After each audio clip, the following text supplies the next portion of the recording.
Première des choses, évidemment, les- le talent. Le talent, la discipline. Le talent, la discipline. C'est une équipe qui est composée de joueurs forts, de personnes fortes, de personnes talentueuses.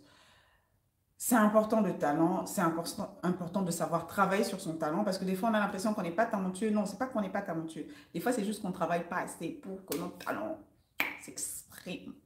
D'accord? Donc c'est une équipe talentueuse, faite de personnes fortes, de personnes talentueuses qui travaillent sur ses talents. Donc est-ce qu'on travaille sur nos talents? Est-ce qu'on connaît nos talents? Est-ce qu'on travaille sur nos talents? Je vais aller plus loin. Quand on constitue des équipes, est-ce qu'on cherche vraiment les personnes les plus talentueuses pour les équipes? Je sais pas, parce qu'il y a des gens qui ont la manie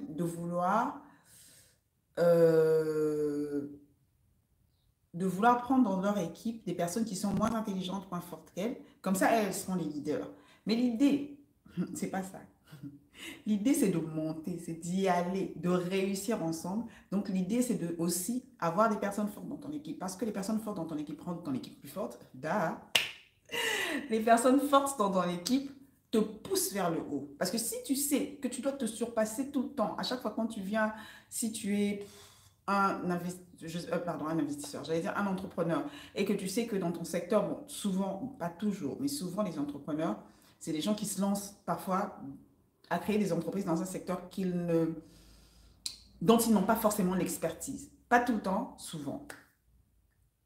Et si tu sais que quand tu arrives dans ton bureau, il y a toujours quelqu'un qui est up-to-date sur toutes les infos du secteur, toutes les infos du secteur dans ton pays, ma soeur, mon frère, tu vas, franchement, alors soit tu vas le laisser faire tout le boulot, et ce qui est vraiment dangereux, parce que là, ce dont tu as peur va arriver, parce qu'il va finir par te, voilà, prendre ta place, te shipper les clients, créer son business, soit tu vas être comme lui, tu vas travailler, tu vas, voilà. Donc avoir des gens forts, d'abord ça renforce ton équipe et ça te tire vers le haut, ça te tire pas vers le bas, ça ne montre pas tes incompétences et même si ça montre tes incompétences, ici on est des gens, on n'a pas peur en fait d'être vulnérable. Le truc c'est qu'il faut avancer, voilà, c'est de ne pas rester au point où tu es. Euh, Ça, c'est le premier point. Pourquoi est-ce que c'était une équipe forte? Donc, il faut savoir qu'il faut connaître ses talents, reconnaître ses talents, travailler sur ses talents et s'entourer de gens talentueux. Autre chose, pourquoi est-ce que c'est une équipe forte? C'est qu'ils ont travaillé longtemps ensemble. Ça, c'est ce que mes amis et mes collègues m'ont dit. Hein. Je rappelle, je ne suis pas pro du foot.